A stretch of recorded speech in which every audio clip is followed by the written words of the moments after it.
Hello class 9th, welcome to Zenith Guru polygon. मैं हूं निकी पंडित and आज की जो देखो हमारी क्लास होने वाली है वो रिकॉर्डेड क्लास रहने वाली है। ठीक है, आज लाइव नहीं है लेकिन इससे जो नेक्स्ट क्लास होगी वो हम लाइव करेंगे। ओके चलो, तो हम हमारी जो सीरीज चल रही थी हम उसी को कंटिन्यू करेंगे। एंड लास्ट टाइम हमने ना स्ट्रक्चर ऑफ एटम के इंटेक्स क्वेश्चन सारे कंप्लीट कर लिए थे। आज की क्लास में हम बैक एक्सरसाइज के क्वेश्चन से स्टार्ट करेंगे एंड आज है हमारा लेक्चर नंबर 5। तो हाफ क्वेश्चन हम आज की क्लास में करेंगे एंड बाकी के बचे हुए क्वेश्चन हम नेक्स्ट क्लास में कर लेंगे। Okay so again I hope कि आप सब तक मेरी आवाज़ एकदम क्लियर पहुंच रही होगी। Let's start today's class. And आज की क्लास का हमारा पहला क्वेश्चन क्या होने वाला है भाई, देख लेते हैं जरा। पहला क्वेश्चन क्या है, compare the properties of electron, proton and neutron. हमें यहाँ पे इलेक्ट्रॉन, प्रोटॉन एंड न्यूट्रॉन की प्रॉपर्टीज को कंपेयर करना है। ठीक है, कैसे करेंगे? हमारे पास पार्टिकल्स कौन कौन से हैं? पार्टिकल्स में हमारा इलेक्ट्रॉन, प्रोटॉन, न्यूट्रॉन आएगा। क्या क्या चीजें हम कंपेयर करेंगे? सबसे पहले नेचर ऑफ चार्ज, कितना मास है और कहाँ पे लोकेट है। ठीक है, nature of charge, mass and location, ये सारी की सारी चीजें हम यहां पे कैलकुलेट करेंगे। बात करते हैं हम इलेक्ट्रॉन के बारे में। Electrons, protons and neutrons. ठीक है, इलेक्ट्रॉन, प्रोटॉन एंड न्यूट्रॉन। तो चार्ज ऑफ, ये नेचर ऑफ चार्ज, इलेक्ट्रॉन पे कैसा चार्ज होता है? So electron are negatively charged, electron are negatively charged. Proton जो होते हैं वो पॉजिटिवली चार्ज्ड होते हैं, protons are positively charged. Neutrons के बारे में बात करें तो neutrons are neutral, neutrons are neutral. कैसे होते हैं न्यूट्रॉन्स? तो न्यूट्रॉन्स न्यूट्रल होते हैं। मास के बारे में अब हम बात करें तो इलेक्ट्रॉन का कितना मास होता है? इलेक्ट्रॉन का मास होता है 9 × 10 raise to the power -31 kg। 9 × 10 raise to the power -31 kg, ये इलेक्ट्रॉन का मास होता है। प्रोटॉन के मास के बारे में बात करें तो 1.67 × 10 raise to the power -27। 1.67 × 10 raise to the power -27 kg mass होता है प्रोटॉन का। ठीक है, एंड न्यूट्रॉन के बारे में बात करें तो न्यूट्रॉन का भी मास प्रोटॉन की इक्वल होता है। ठीक है, equal to the mass of proton. Again यही लिख देंगे हम सेम, -27 kg। अब बात करते हैं इनके लोकेशन के बारे में कि ये कहाँ पे प्रेजेंट होते हैं। ठीक है, ये वाला कलर लेते चलो। कहाँ पे प्रेजेंट होते हैं? तो इलेक्ट्रॉन कहाँ पे प्रेजेंट होता है? इलेक्ट्रॉन प्रेजेंट होता है आउटसाइड ऑफ द न्यूक्लियस, है ना। और कहाँ पे डिस्ट्रीब्यूटेड होता है? डिस्ट्रीब्यूटेड इन डिफरेंट शेल और ऑर्बिट। ठीक है, सो डिस्ट्रीब्यूटेड इन डिफरेंट शेल्स और ऑर्बिट। तो यहां पे क्या प्रेजेंट हो जाएगा? विजिबल है ना। हाँ, यहां पे क्या प्रेजेंट है? इलेक्ट्रॉन प्रेजेंट है। प्रोटॉन कहां पे प्रेजेंट होता है? तो भाई सीधी सी बात है, प्रोटॉन न्यूक्लियस में प्रेजेंट होता है एंड न्यूट्रॉन भी न्यूक्लियस के अंदर ही प्रेजेंट होता है।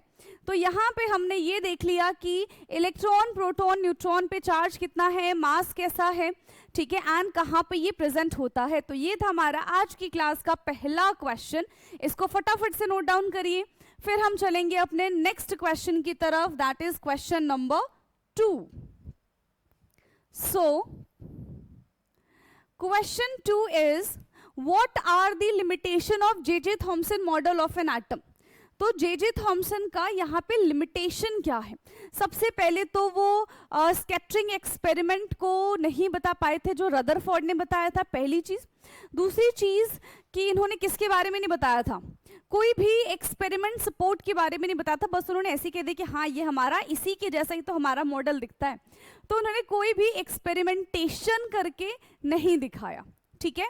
सो क्या हो जाएगा, what are the limitations of the J. Thomson model? So it could not explain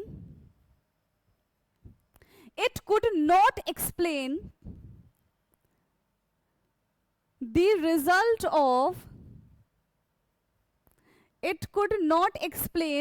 result of scattering experiment performed by Rutherford.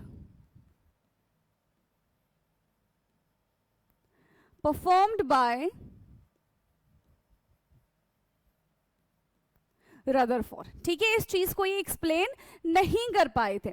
Now the second thing, कोई भी एक्सपेरिमेंटल सपोर्ट ये नहीं दिखा पाए थे, so it did not have any experimental support. कोई भी इनके पास एक्सपेरिमेंटल सपोर्ट एज सच नहीं था जिससे ये अपना मॉडल एक्सप्लेन कर पाते। तो इसको फटाफट से नोट डाउन करेंगे, ये है हमारा क्वेश्चन नंबर 2। फिर हम चलेंगे क्वेश्चन नंबर 3 पे। Now question 3।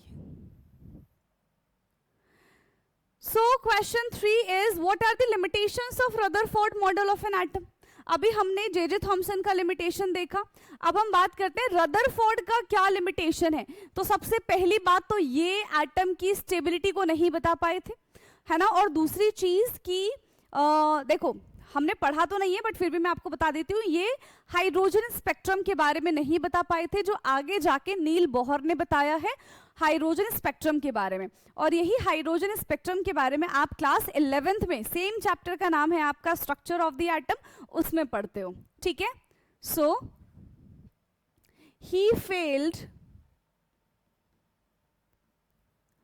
To explain the stability of atom,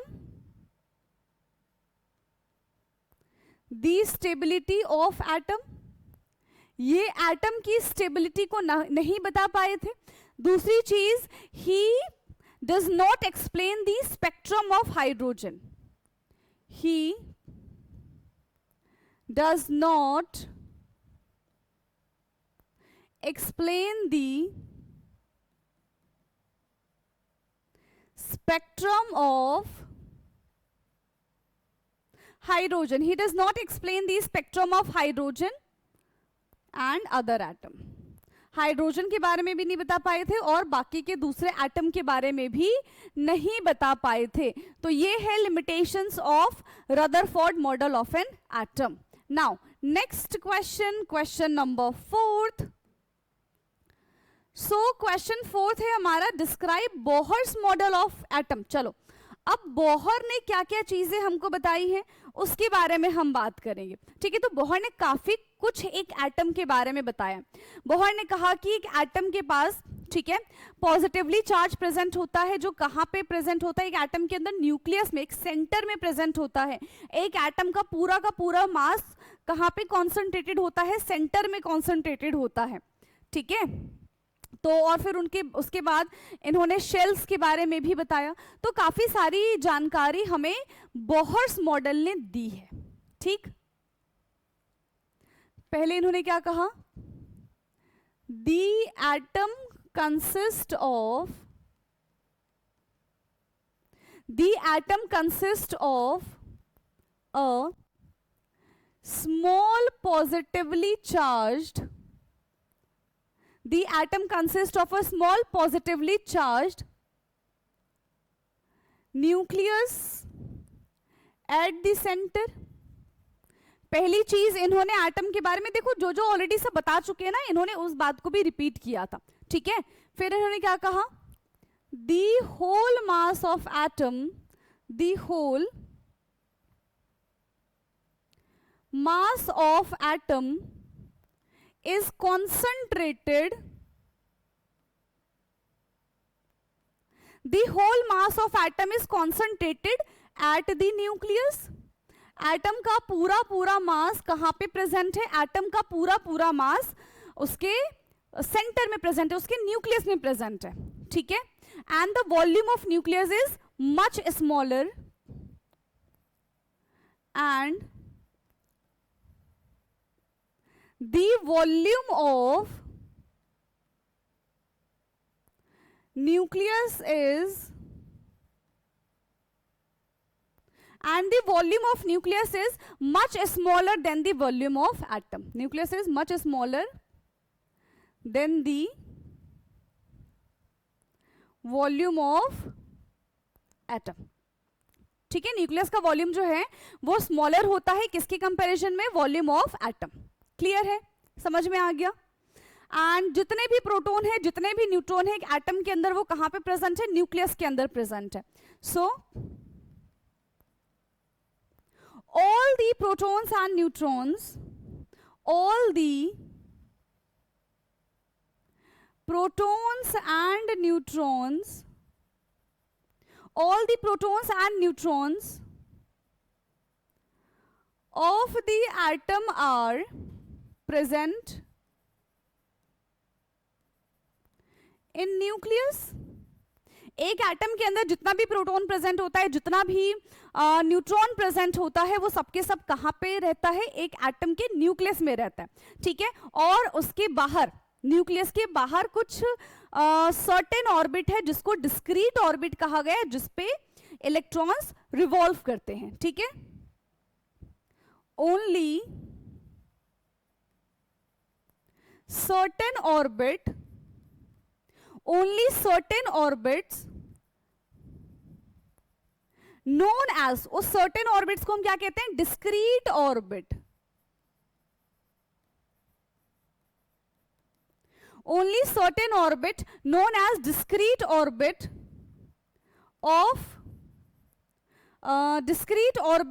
of electron are allowed inside the atom. Allowed inside the atom. ठीक, ये बात भी हमको किसने बताई है? ये बात भी हमको नील बोहर ने ही बताई है। और उन्होंने क्या कहा कि जब भी इलेक्ट्रॉन रिवॉल्व करता है, ठीक है, उस डिस्क्रीट ऑर्बिट पे, तो electron do not radiate energy. Electron कभी भी अपनी एनर्जी को रेडिएट नहीं करता है, उस ऑर्बिट की अपनी खुद की एनर्जी होती है, ठीक है, तो वो एक्सेलरेट भी नहीं करेगा। while revolving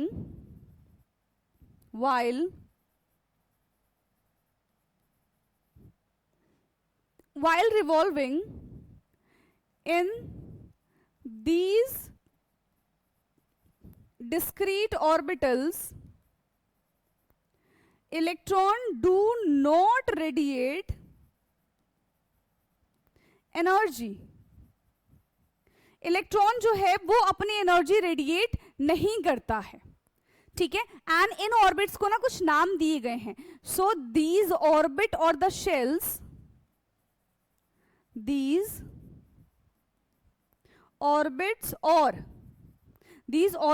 or cells नहीं है, shells है।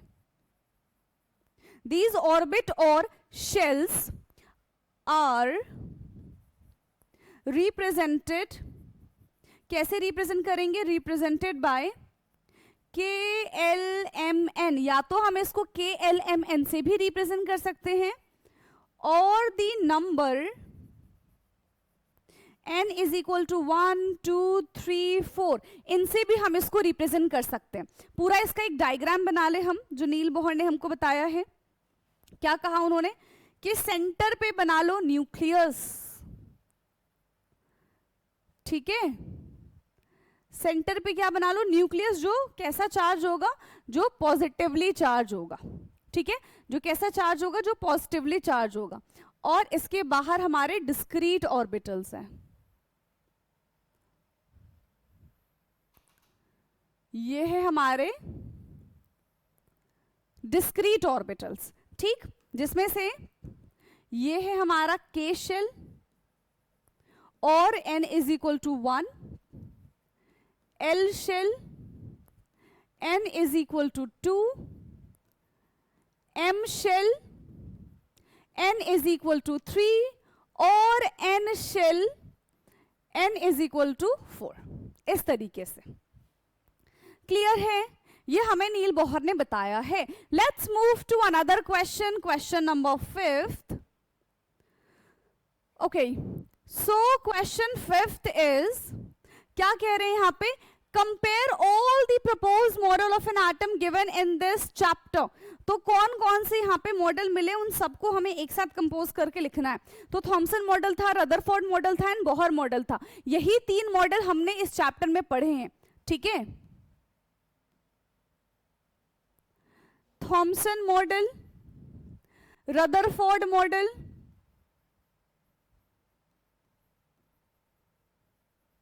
एंड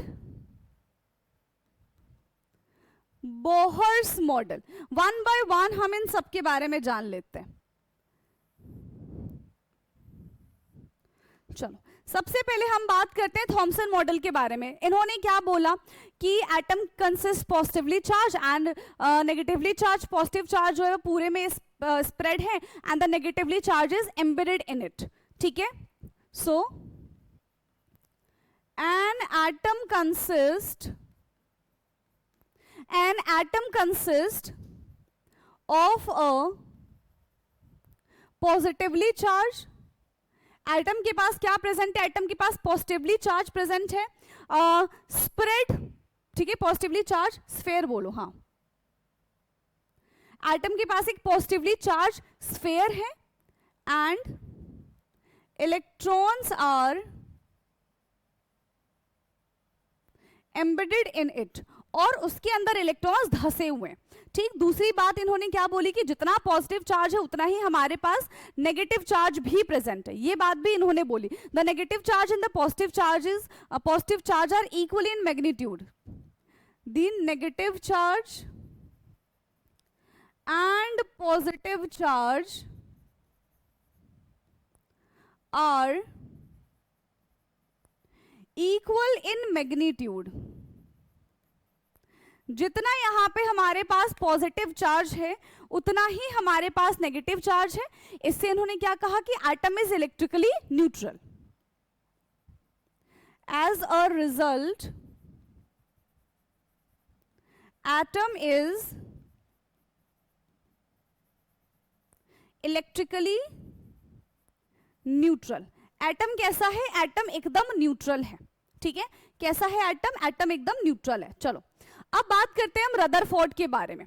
तो रदरफोर्ड ने क्या कहा कि एटम के पास भी पॉजिटिवली चार्ज है, पर वो पॉजिटिवली चार्ज कहां पे प्रेजेंट है, एटम के सेंटर पे प्रेजेंट है, जिसको हम न्यूक्लियस कहते हैं, ठीक है। An atom consist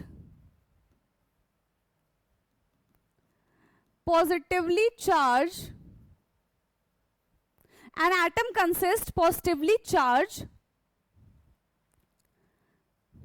at the center called nucleus। Centre पे प्रेजेंट है जिसको हम क्या कहते हैं, न्यूक्लियस कहते हैं। एंड पूरा का पूरा एक एटम का मास कहां पे कंट्रीब्यूटेड है, न्यूक्लियस के अंदर ही कंट्रीब्यूटेड है, ठीक है। The mass of atom, the mass of atom is concentrated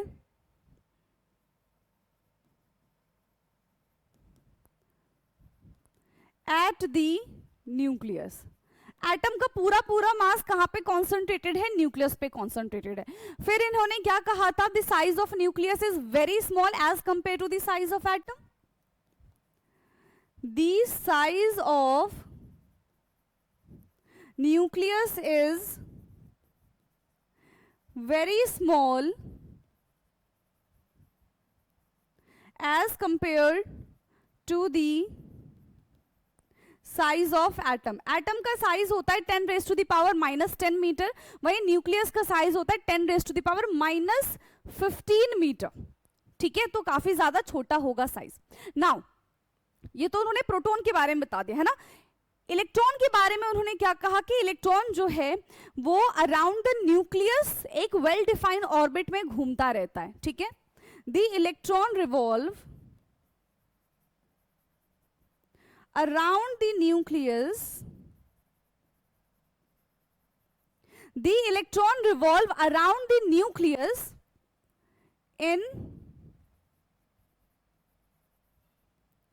around the nucleus in well defined orbit और orbital, ठीक है, वेल डिफाइंड ऑर्बिटल्स में घूमता रहता है। नाउ इसके बाद बात करेंगे हम बोहर्स मॉडल के बारे में, ठीक है। बोहर्स मॉडल क्या है? बोहर ने अग्री किया रदरफोर्ड की बात से, क्योंकि जो रदरफोर्ड ने बोला था वही बोहर ने भी बोला कि ठीक है भाई, एटम का सारा मास कहाँ पे कॉन्सेंट्रेटेड होता है? एटम का सारा मास सेंटर पे कॉन्सेंट्रेटेड होता है, ये बात बोहर ने मानी। इलेक्ट्रॉन जो है वो outer side of the nucleus एक ऑर्बिट पे रिवॉल्व करते हैं, ये भी उन्होंने बात मानी। बट उन्होंने अपना एडिशन क्या ऐड किया कि भाई उन इलेक्ट्रॉन्स के पास खुद की कोई एनर्जी नहीं होती है ना, वो एनर्जी रेडिएट करते ही नहीं है। जो डिस्क्रीट ऑर्बिट है, जो स्पेसिफिक ऑर्बिट है, जो स्पेशल ऑर्बिट है, उनकी अपनी एनर्जी होती है। इलेक्ट्रॉन एनर्जी रेडिएट नहीं करता, तो जब इलेक्ट्रॉन एनर्जी रेडिएट नहीं करेगा तो वो थकेगा नहीं तो वो एटम में जाके गिरेगा नहीं, कोलैप्स नहीं होगा और एटम की स्टेबिलिटी बनी रहेगी। यही एटम की स्टेबिलिटी रदरफोर्ड नहीं बता पाए थे, ठीक है। सो बोहर अग्री, बोहर ने भाई सारी बातों को क्या किया है? अग्री किया है, ठीक है। सो बोहर अग्रीड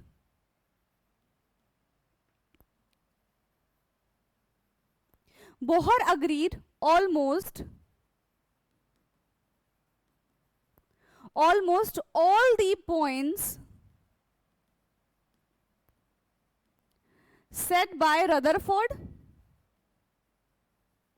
जितने भी बातें रदरफोर्ड ने बोली है, बोहर ने उन सब को एग्री किया है, एक्सेप्ट कौन सी बात को बोहर ने एग्री नहीं किया? Except regarding the revolution of electron, except regarding the revolution of electron, कि जिस तरीके से इलेक्ट्रॉन रिवॉल्व करता है उस वाली बात को बोहर ने अग्री नहीं किया, ठीक है।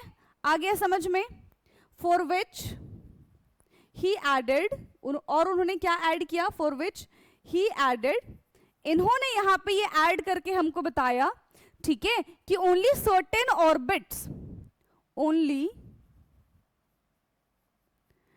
certain orbit known as, only certain orbit known as discrete orbit,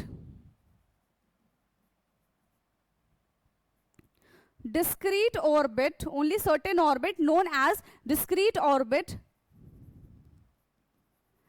inside the atom, discrete orbit inside the atom, ठीक है, यही प्रेजेंट होते हैं। in which describe the inside the atom in which electron revolve, in which electron revolve, वो कहीं पे भी revolve नहीं होंगे, उन्हीं डिस्क्रीट ऑर्बिटल्स के अंदर ये रिवॉल्व होंगे, है ना। और दूसरी बात क्या कहते हैं कि electron do not radiate energy, electron do not radiate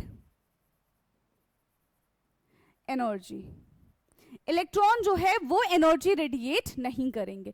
तो ये था हमारा क्वेश्चन नंबर 5, इसका फटाफट से लेंगे आप लोग स्क्रीनशॉट एंड फिर हम चलेंगे नेक्स्ट क्वेश्चन की तरफ, दैट इज क्वेश्चन नंबर 6। चलो आ जाओ, क्वेश्चन नंबर 6 क्या है हमारा? Summarize the rules for writing the distribution of electron in the various shell of the first 18 elements। चलो फर्स्ट 18 एलिमेंट्स का हम किस तरीके से समराइज करेंगे, किस तरीके से उनको शेल्स में हम डिस्ट्रीब्यूट करेंगे, उसके रूल्स के बारे में हमको बताना है, ठीक है। तो रूल क्या है? यस, यहां पे क्या होता है, ऑर्बिट या फिर एनर्जी के बारे में बात करते हैं, एनर्जी लेवल के बारे में।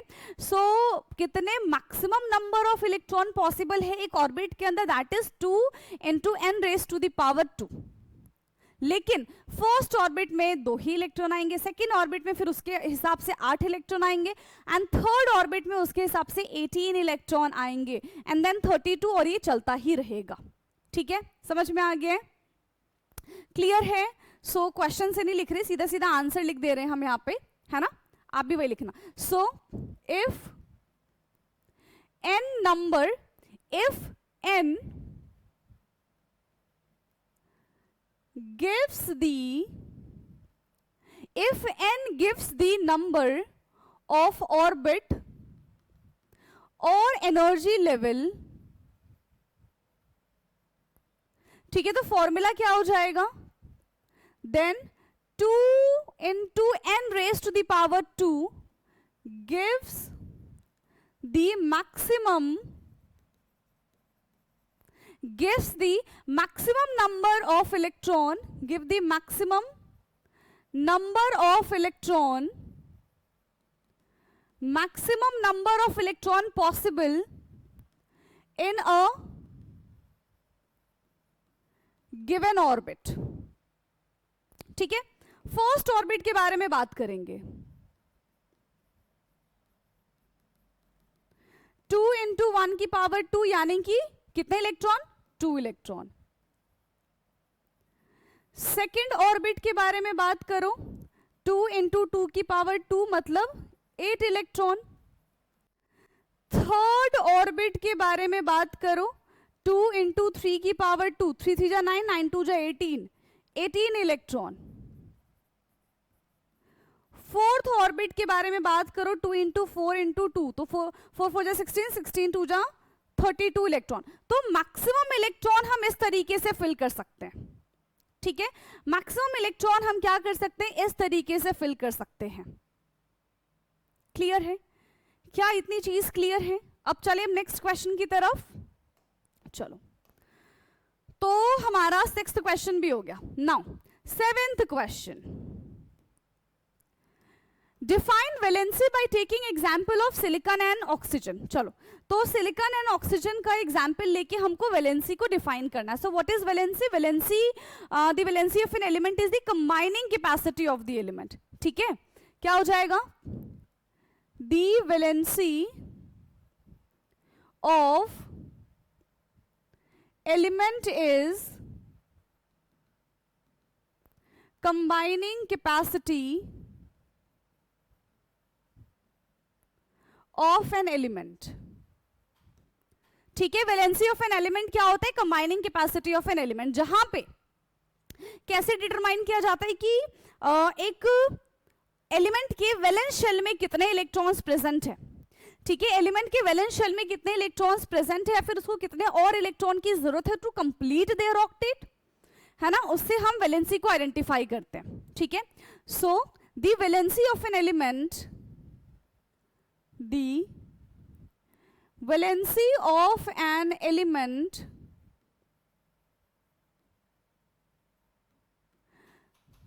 determined by the valency of an element determined by the number of valence electron present in the atom। एक एटम के वैलेंस शेल में कितने इलेक्ट्रॉन्स प्रेजेंट है, ये उस पर डिपेंड करता है। ठीक है, चलो, अब हमारे पास है सिलिकॉन। सिलिकॉन आता है हमारे कितने नंबर पे? 14 नंबर पे। ठीक है, तो 2,8,4, तो इसकी वैलेंसी क्या हो जाएगी? The valency of silicon is 4 as electron can shared with other complete octet. ठीक है, अपना ऑक्टेट कंप्लीट करने के लिए उसको या तो 4 इलेक्ट्रॉन की जरूरत है, या तो वो किसी को अपना 4 इलेक्ट्रॉन दे सकता है और अपना पुराना वाला ऑक्टेट कंप्लीट कर सकता है। So the valency of silicon is 4। Valency is 4। Now will talk about the oxygen. Oxygen आता है हमारा 8 नंबर पे, तो ये हो जाएगा 2,6। अब देखो, ऑक्सीजन के not give 6 electron to other species. क्यों भाई, क्यों नहीं दे सकता? क्योंकि फिर इसके पास एक डुप्लेट बचेगा, छोटा सा एटम बन जाएगा ये, दैट इज नॉट पॉसिबल। और किसी को 6 इलेक्ट्रॉन दे देना बहुत एनर्जी लगेगी, हो ही नहीं पाएगा ऑक्सीजन से। सिंपल सी बात है, ऑक्सीजन से हो ही नहीं पाएगा। तो ये क्या करता है, ये क्या करेगा, इसकी वैलेंसी कैसे निकल जाएगी, टोटल नंबर ऑफ इलेक्ट्रॉन यहाँ पे कितने आने चाहिए थे, 8 आने चाहिए थे, कितने हैं, 6 है, तो कितने की जरूरत है, 2 की जरूरत है, तो इसकी वैलेंसी कितनी हो जाएगी, इसकी वैलेंसी हो जाएगी हमारी 2। ठीक है, इसको अपने 2 इलेक्ट्रॉन अगर इसको कहीं से मिल जाते हैं, ठीक है, अगर इसको कहीं से 2 इलेक्ट्रॉन मिल जाते हैं तो ये अपना ऑक्टेट आसानी से कंप्लीट कर लेगा। ठीक है, नेक्स्ट क्वेश्चन पे आ जाए। ये था हमारा question number 7। Now question 8, total कितने क्वेश्चन है, ओके तो 19 क्वेश्चन है ना। चलो हम आ चुके हैं क्वेश्चन नंबर 8 पे। ठीक है,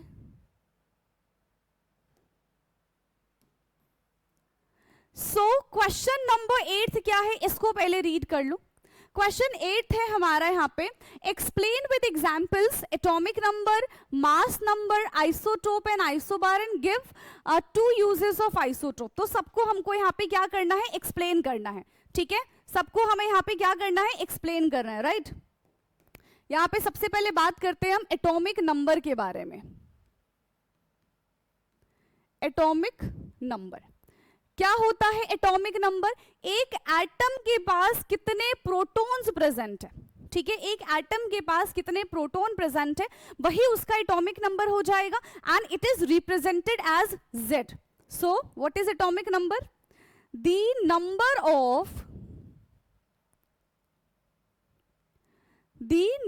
of proton present, the number of proton present in an atom is known as atomic number, is known as atomic number, and it is represented as, it is represented as Z। कैसे ये represent किया जाता है, तो ये Z से represent किया जाता है एटॉमिक नंबर। नाउ बात करें अगर हम मास नंबर के बारे में, mass number,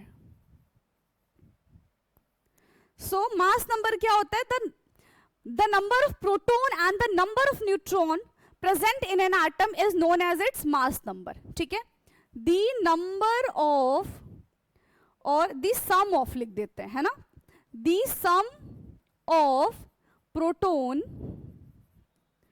and neutron, the sum of proton and neutron is known as mass number and represented as A। और इसको हम कैसे रिप्रेजेंट करते हैं, इसको हम कैपिटल A से रिप्रेजेंट करते हैं। थर्ड थिंग इज आइसोटोप्स क्या होते हैं, थर्ड है हमारा isotopes.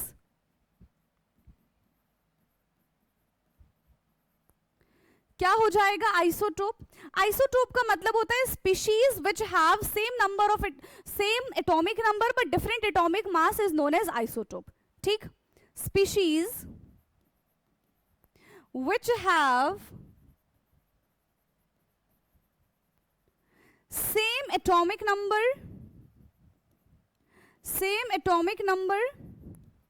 but different atomic mass, same atomic number but different atomic mass, जिसके पास एटॉमिक नंबर तो सेम होता है बट उसका मास नंबर कैसा होता है, अलग अलग होता है।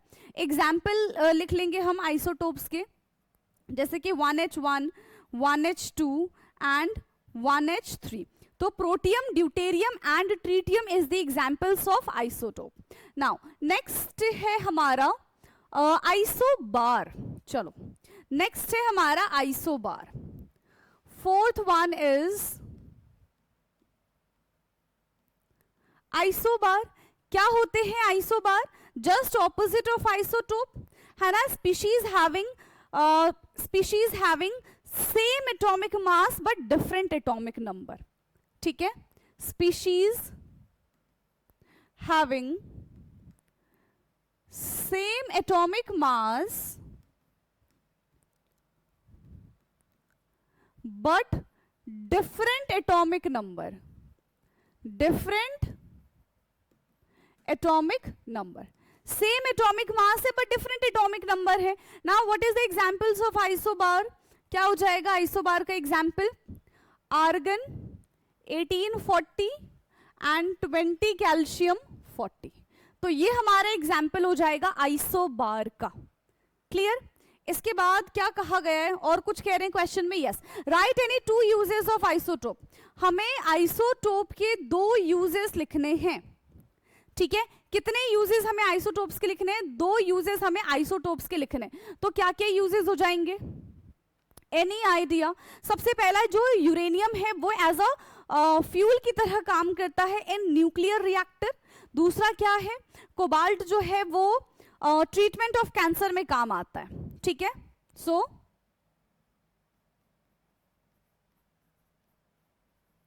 Isotopes of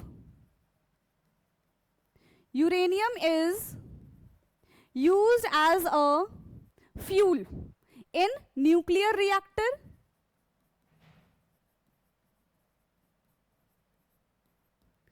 and the second thing is cobalt is used in the treatment of cancer. Cobalt is used in treatment of cancer. Cancer के ट्रीटमेंट में कोबाल्ट का इस्तेमाल किया जाता है. ठीक, नाउ नेक्स्ट क्वेश्चन ये हमारा हो गया. एक और क्वेश्चन कर लेते हैं हम. 9th वाला क्वेश्चन कर लेते हैं. ठीक है, क्वेश्चन नंबर 9th करेंगे, फिर बाकी के क्वेश्चन हम नेक्स्ट क्लास में कर लेंगे. चलो, sodium has completely filled K and L shell explain.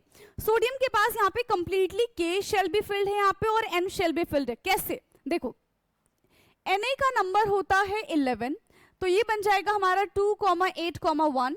ये हमारा आता है K shell, M shell, K L L L L shell and M shell. लेकिन ये जैसे ही Na पॉजिटिव बन जाएगा, ठीक है, ये जैसे ही Na पॉजिटिव बन जाएगा तो Na पॉजिटिव का क्या मतलब होता है कि इसके पास से एक इलेक्ट्रॉन चला गया. ठीक है, Na पॉजिटिव का क्या मतलब होता है? इसके पास से एक इलेक्ट्रॉन चला गया है. तो जब इसके पास से एक इलेक्ट्रॉन चला जाएगा तो इसका कॉन्फ़िगरेशन हो जाएगा ओनली 2,8. ठीक है, सो के shell can accommodate only 2 electron and L shell have 8 electron. That is completely filled.